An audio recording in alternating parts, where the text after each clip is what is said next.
Catherine et Daniel ont ouvert chez eux un centre de revalidation pour les oiseaux et les animaux vivant à l'état sauvage. Cette infirmerie, ils l'ont construite à leurs frais et ils ont suivi une formation pour venir en aide aux animaux blessés, comme pour cet oie. C'est une oie de basse-cour qui est venue ici avec une aile cassée. Alors le vétérinaire a mis une broche. Et maintenant, il faut pendant une semaine des piqûres antibiotiques.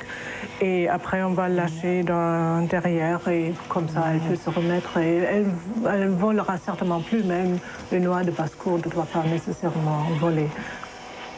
Catherine et Daniel dispensent les premiers soins aux animaux recueillis. Le reste, comme les opérations chirurgicales, est bien sûr effectué par un vétérinaire.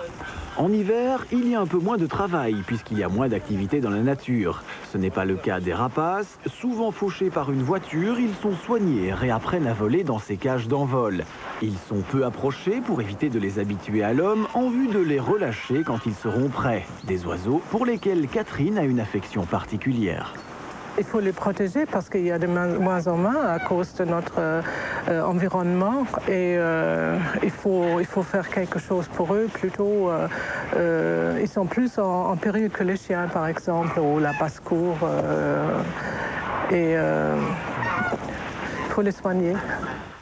Bien sûr, il y a aussi des pensionnaires moins chanceux, comme cette corneille aveugle, qui restera toujours au centre. Mais dans 80% des cas, les oiseaux seront relâchés dans leur milieu naturel.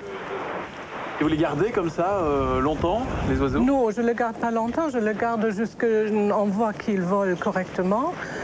Il y a une qui n'a pas de queue. Quand sa queue est bien reposée, on voit qu'elle vole correctement, on le lâche.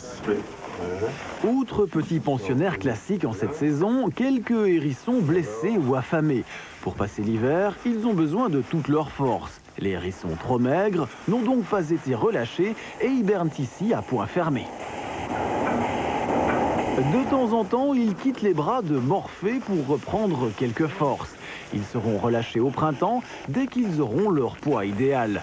Sauver ces vies motive ainsi chaque jour Catherine et Daniel. Moi, j'ai envie de le faire jusqu'à la fin de ma vie. Je suis capable de bouger, de rester debout, travailler. C'est surtout un bonheur de le voir partir.